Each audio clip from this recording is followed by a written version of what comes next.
வணக்கம் நேயர்களே, இது ஷர்மிளா டாக்கீஸ். நான் உங்கள் டாக்டர் ஷர்மிளா. பிரபல கர்நாடக இசைக்கலைஞர் டி.எம். கிருஷ்ணா அவர்களுக்கு சங்கீத கலாநிதி அவார்டு கொடுத்த ஒரு விஷயம் எவ்வளவு பெரிய ஒரு சர்ச்சையை கர்நாடிக் மியூசிக் வேர்ல்டுல ஏற்படுத்துச்சு அப்படிங்கறத ஒரு வாரமா நம்ம பார்த்துட்டு இருக்கோம். அதாவது ஒரு சங்கீத கலாநிதி அப்படின்னு அவருடைய இசையை மதிச்சு நீங்க இந்த அவார்டு கொடுக்கறதுல எங்களுக்கு அந்த ஆட்சேபனையும் இல்ல. ஆனா அவரு சமூக நீதி பேசுறாரு. ஆனா அவர் பெரியாரை பத்தி பாட்டு பாடுறாரு. அவர் ஜீசஸ் அல்லா பற்றி எல்லாம் பாட்டு பாடுறாரு. அவர் பெசன் நகர்ல இருக்கக்கூடிய குப்பத்துல போய் பாட்டு பாடுறாரு. இதெல்லாம் தான் எங்களுக்கு பிரச்சனை. கர்நாடக சங்கீதம் அப்படிங்கிறது ஒரு ஒரு புனிதமான ஒரு விஷயம்.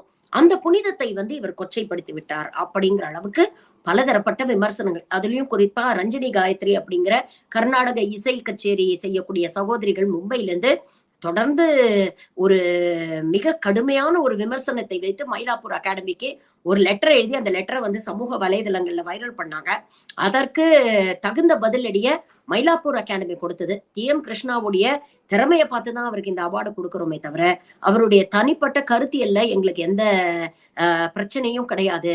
அதையெல்லாம் பார்த்து நாங்க இந்த அவார்டு கொடுக்கல அப்படிங்கிற ஒரு விஷயத்த அவங்க பதிவு பண்ணாங்க. இப்போ அந்த பிரச்சனையில மயிலாப்பூர் அகாடமிக்கு பதிலடி கொடுக்கிறோம் அப்படிங்கிற பேர்ல ரஞ்சனியும் காயத்ரியும் ஒரு காமெடி வேலையை பண்ணி வச்சிருக்காங்க. அதாவது அவங்க ஒரு லெட்டர் எழுதுறாங்க. இதுக்கு முன்னால ஆரம்பத்துல அவங்க கொடுத்த இன்டர்வியூல அவங்க என்ன சொன்னாங்க, கரெக்ட் தானே, அவரோட இன்டென்ஷனை நாங்க என்னைக்குமே குத்தம் சொல்லலையே, எல்லாரும் கத்துக்கணும், எல்லாரும் இந்த இசைக்குள்ள வரணும், எல்லாருக்கும் இந்த இசை போய் சேரணும் அப்படிங்கறதுல எந்த மாற்று கருத்தும் இல்ல அப்படின்னு சொன்னாங்க இல்லையா.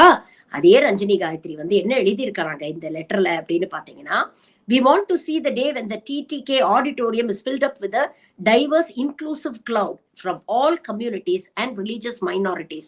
அதாவது மயிலாப்பூர் அகாடமியில நடக்கக்கூடிய இனிவரும் காலங்களில் வரக்கூடிய கச்சேரிகள்ல எல்லா கம்யூனிட்டிஸ்ல இருந்தும், மைனாரிட்டி கம்யூனிட்டிஸ், சிறுபான்மையினர் ஆகட்டும், பட்டியலின மக்கள் ஆகட்டும், எல்லாரும் ஆடியன்ஸ்ல உட்காரணும் அப்படிங்கறத நாங்களும் விரும்புறோம்.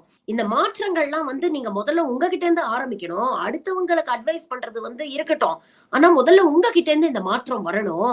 நீங்க என்ன பண்ணணும், மயிலாப்பூர் அகாடமியில இவ்வளவு வருஷமா தலைமை பதவியிலையும் சரி, எக்ஸிகியூட்டிவ் கமிட்டி மெம்பர்ஸும் சரி, எல்லாருமே பெரும்பாலும் பிராமணர்கள் தானே இருக்கிறீங்க. அப்ப அங்க ஒரு மாற்றத்தை கொண்டு வாங்க. பலதரப்பட்ட சமூகத்துல இருக்கிறவங்களோடைய கொண்டு அங்கே உட்கார வைங்க. முதல்ல அந்த மாற்றத்தை நீங்க கொண்டு வாங்க. இது ரொம்ப சுலபம். வெறும் இங்க இருக்கக்கூடிய மெம்பர்ஸ் எல்லாம் ரிசைன் பண்ணிட்டாங்கன்னா ஒரு ஃபியூ ரெசிக்னேஷன்ஸ்ல நீங்க இந்த விஷயங்களை மாத்திடலாம். அப்போ முதல்ல அதை செஞ்சுட்டு அதுக்கப்புறம் எங்களுக்கு அட்வைஸ் பண்ணுங்க. மாற்றம் நம்ம கிட்ட இருந்து தான் ஆரம்பிக்கணும் அப்படின்னு மயிலாப்பூர் அகாடமிக்கு அட்வைஸ் பண்றாங்க. சரி, நமக்கு கேட்க வேண்டிய கேள்விகள் வழக்கம் போல் இருக்கும் இல்லையா. ஏன்னா சங்கிகள் ரொம்ப புத்திசாலின்னு மனசுக்குள்ள நினைப்பு. சங்கிகளை கொஞ்ச நேரம் பேச விட்டீங்கன்னு வச்சுக்கோங்களேன், அவங்களுடைய லாஜிக் என்ன அப்படிங்கறத தாண்டி அவங்களே கடைசியில நம்ம வழிக்கு தான் வந்துருவாங்க. அப்படிதான் இப்போ ரஞ்சனி காயத்ரியும் நம்ம வழிக்கு வந்திருக்காங்க அப்படிங்கறத பார்க்க வேண்டியிருக்கு. ஃபர்ஸ்ட் அண்ட் ஃபார்மோஸ்ட் நீங்க பாத்தீங்கன்னா, டிஆர்கே சொன்னதுக்கும் இப்ப ரஞ்சனி காயத்ரி இந்த லெட்டர்ல சொல்றதுக்கும் ஒரு பெரிய வித்தியாசமும் இல்லையே. டிஆர் கிருஷ்ணாவும் இதே தானே சொல்றாரு. கர்நாடக இசை சங்கீதம் எல்லாருக்கும் போய் சேரணும், அப்ப மாற்றத்தை நம்ம கிட்ட இருந்து ஆரம்பிக்கணும் அப்படின்னு தானே அவரும் சொல்றாரு. அந்த மாற்றத்தை எங்கிட்ட இருந்து நான் ஃபர்ஸ்ட் ஆரம்பிக்கிறேன், நான் ஃபர்ஸ்ட் மாறினாதான் அடுத்தவங்க கிட்ட மாறுங்க அப்படின்னு நான் சொல்ல முடியும். அப்ப அந்த மாற்றத்தை நான் கொண்டு வரேன் அப்படின்னு தானே அவர் மாற்றத்தை முயற்சி பண்றாரு. இன்னைக்கு மாற்றம் தன்னுள்ள இருந்து வரணும் அப்படின்னு அடுத்தவங்களுக்கு அட்வைஸ் பண்ற இதே ரஞ்சனி காயத்ரி அப்புறம் ஏன் டி.எம். கிருஷ்ணாவை குறை சொல்றீங்க? இன்னொரு விஷயம் பாருங்க, இவங்களே ஒத்துக்கிறாங்க. இந்த லெட்டர்ல ரொம்ப தெளிவா அந்த ஸ்கிரீன்ஷாட் போட சொல்றேன். இவங்களே ஒத்துக்கிறாங்க, மயிலாப்பூர் அகாடமியில பிராமினிசம் அதிகமா இருக்கு, பிராமண ஆதிக்கம் அதிகமா இருக்கு அப்படின்னு நம்ம சொல்லலைங்க, இவங்களே ஒத்துக்கிறாங்க. அப்ப இதைத்தானே டி.எம். கிருஷ்ணா பேசிட்டு இருந்தாரு. ஒரு கலை என்பது குறிப்பிட்ட சமூகத்துக்கு போய் சேர்றது மட்டும் இல்ல, எல்லாரும் ரசிக்க கத்துக்கணும், எல்லாருக்கும் போய் சேரணும். அப்ப அவனுக்கு சேரக்கூடிய வகையில், அவனுக்கு புரியக்கூடிய வகையில் அந்த கலை அவன்கிட்ட கடத்தும் பொழுதுதான் அவனால அதை ரசிக்க முடியும். அவனுக்கு புரியுற பாஷையில பாடினாதானே அவன் ரசிப்பான். நான் சமஸ்கிருதத்திலயும் தெலுங்குலயும் மட்டும்தான் பாடுவேன்னு அடம் பிடிச்சா அது ஒரு குறிப்பிட்ட சமூகத்துக்குள்ளேயே அடைஞ்சு போயிடாத அந்த கலை அப்படிங்கிற கேள்வியை தானே டி.எம். கிருஷ்ணா கேட்டாரு. இன்னைக்கு அதையே தானே இவங்க ஏத்துக்கிட்டு ஒரு லெட்டர் எழுதி இருக்கிறாங்க. அப்ப டி.எம். கிருஷ்ணா சொல்றதை நீங்களும் ஏத்துக்கிறீங்க. இன்னொரு விஷயம் பாருங்க, மயிலாப்பூர் அகாடமிக்கு இவங்க அட்வைஸ் பண்றாங்க, ஒரு ஃபியூ ரெசிக்னேஷன்ஸ் தானே, ரிசைன் பண்ண சொல்லிட்டு எல்லா தரப்பு மக்களையும் கொண்டு வந்து உட்கார வைங்களேன், நாங்களாம் ஏத்துக்கிறோம், மாற்றத்தை நீங்க தொடங்குங்களேன் அப்படின்னு சொல்றாங்கல்ல. இப்படி பேசக்கூடிய இதே சங்கி கூட்டம் இவங்களை பத்தி பெரியார் என்ன சொல்லியிருக்கிறார் தெரியுமா? இப்படிதான் சொல்லுவாங்க, நாம கோவில் நுழைவு போராட்டம்னு ஆரம்பிச்சா ஆகம விதிப்படி யாரும் கோவிலுக்குள்ள வரக்கூடாது. இந்த சுதா ரகுநாதன் ஒரு வீடியோ பேசிருக்காங்க, நீங்க முதல்ல அந்த வீடியோ பாத்துருங்க. இப்ப எப்படி நம்ம ஒரு கோவில்ல போய் ஒரு கர்ப்ப கிரகத்துல நீ உள்ள போயிட முடியுமா? போக முடியாது. சில அம்மன் கோயில்கள்ல நீங்களே போய் அபிஷேகம் பண்ணலாம். எல்லா கோயிலையும் நம்ம என்ன பண்றோம், ஒரு ஸ்டேஜுக்கு மேல ஒரு கட் ஆஃப், எல்லாரும் கட்டுப்பட்டு இருக்குமா? அந்த எப்படி அந்த கர்ப்ப கிரகத்துல அந்த ஒரு பெருமாளோ ஒரு ஒரு சிவனோ சிவலிங்கமோ முருகனோ இருக்கிறோ, அந்த மாதிரி இந்த சங்கீதம் வந்து ஒரு கட்டி காப்பாற்ற வேண்டிய ஒரு பொக்கிஷம். இது போன்ற சங்கிகளோட அட்வைஸ் எல்லாம் மத்தவங்களுக்கு தான் நல்ல வாய்க்கிழிய வக்கனையா அட்வைஸ் பண்ணுவாங்க. இதே சுதா ரகுநாதனுடைய மகள் ஒரு ஆப்பிரிக்கன் அமெரிக்கனை கல்யாணம் பண்ணியிருக்கிறாங்க. அப்ப வந்து ரொம்ப ஆகம விதி, இந்த கலப்படம் இதெல்லாம் பத்தி அவங்க யோசிக்கவே இல்லை. பொண்ணோட வாழ்க்கை தான், பொண்ணோட சந்தோஷம் தான் முக்கியம் அப்படின்னு நினைச்சு வைதிக முறைப்படியெல்லாம் திருமணம் நடத்தி வச்சாங்க.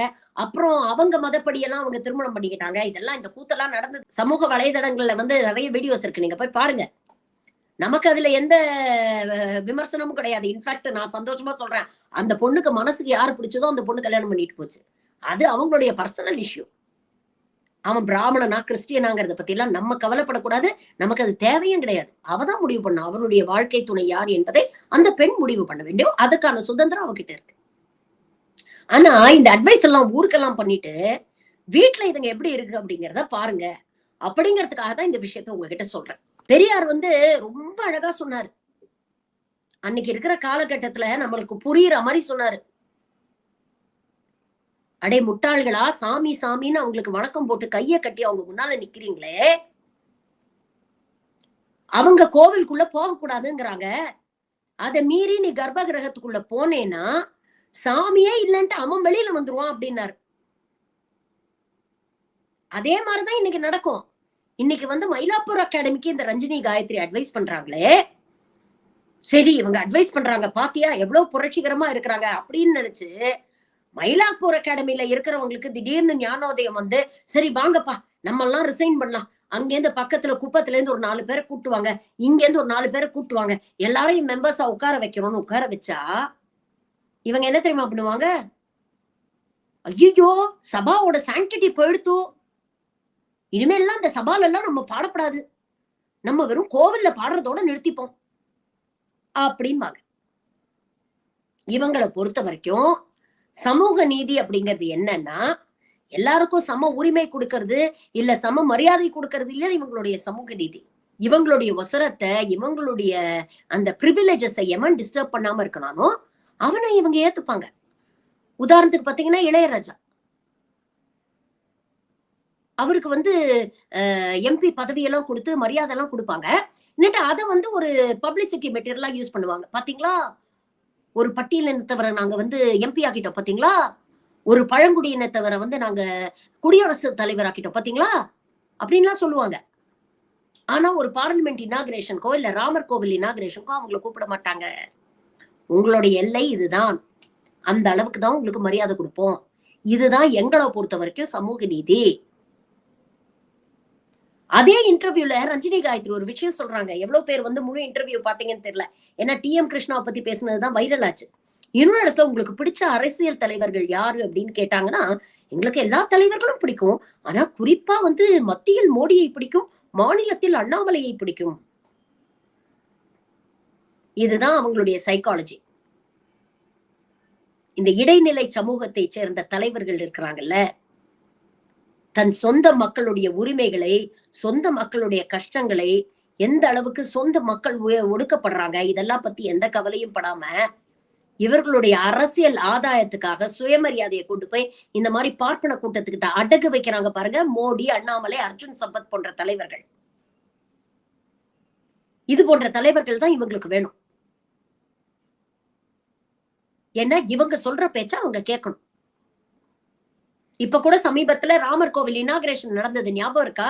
சங்கராச்சாரியர்களுக்கு ஏன் கோபம் வந்ததுன்னு நினைக்கிறீங்க? ராமர் கோவில் திறக்கிறாங்களேன்ற கோபமா? இல்ல, மோடி கர்ப்ப கிரகத்துக்குள்ள போறாருங்கிற கோபம், மோடி தன் கையால வந்து இனாகிரேட் பண்ணி வைக்கிறாரு அப்படிங்கிற கோபம். அன்னைக்கு மோடிக்கு ஆதரவா நம்ம பேசணும். மோடியோட கருத்து நமக்கு பிடிக்காம இருக்கலாம், மோடி தலைவரா வரக்கூடாதுன்னு நம்ம நினைக்கலாம். ஆனா மோடியுடைய பிறப்பை காரணம் காட்டி அவரை வந்து ஒரு விஷயத்த செய்யக்கூடாதுன்னு சொன்னாங்கன்னா அதுக்கு முதல் ஆளா சப்போர்ட்டா போய் நாம தான் நிற்போம். அன்னைக்கு அதையும் நாம விமர்சனம் பண்ணோம்.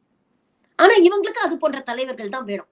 நீங்க கோவிலுக்குள்ள போனீங்கன்னா ஐயோ கோவிலா சாமியா, சாமியே இல்லைன்ட்டு இவங்க வெளியில வந்துருவாங்க. நீங்க கல்விக்குள்ள நுழைஞ்சீங்கன்னா ஐயோ கல்வியா, இதுல மெரிட்டே இல்ல அப்படின்னு சொல்லிட்டு அவங்க வெளியில வருவாங்க. நீங்க வேலைக்குள்ள நுழைஞ்சீங்கன்னா ஐயோ இது என்ன இடஒதுக்கீடு எல்லாம் வரான், திறமையே இல்லை அப்படின்னு சொல்லிட்டு இவங்க வெளிநாட்டுக்கு ஓடி போவாங்க. அப்பெல்லாம் இவங்களுக்கு ஆகம விதியெல்லாம் வந்து கண்ணுக்கே தெரியாது. ஆனா இன்னொரு பக்கம் ஓவர் நைட்ல லாபி பண்ணி 10% இடபிள்யூஎஸ்சியும் வாங்கிடுவாங்க. இவங்களை பொறுத்த வரைக்கும் இவங்களுடைய அந்த பிரிவிலேஜஸ இன்டாக்டா மெயின்டைன் பண்ணணும்னா அதுக்காக என்ன வேணாலும் செய்யும் இந்த கூட்டம். இன்னைக்கு பாத்தீங்களா, சுத்தி வளைச்சு பெரியார் சொன்ன விஷயத்துக்கு தானே வந்திருக்கிறாங்க. இதைத்தானே பெரியார் சொன்னாரு, ஒரு சமூகத்துக்கு கையில போய் கலை மாட்டக்கூடாது அப்படிங்கறதானே. இதைத்தானே டி.எம். கிருஷ்ணாவும் சொல்லிட்டு இருக்காரு ஆரம்பத்துல இருந்து. அப்போ உங்களுக்கு பிரச்சனை டி.எம். கிருஷ்ணாங்கிற நபரோ இல்ல அவருடைய கலையோ இல்ல. டி.எம். கிருஷ்ணா யார பத்தி பேசுறாரு, டி.எம். கிருஷ்ணா என்ன சித்தாந்தத்தை பேசுறாரு, அது நமக்கு எதிரான சித்தாந்தமா இருக்கு. சனாதனத்துக்கு எதிரான சித்தாந்தத்தை பேசுறாரு, சுயமரியாதை பேசுறாரு, சமூக நீதி பேசுறாரு, மாநில உரிமைகள் பேசுறாரு,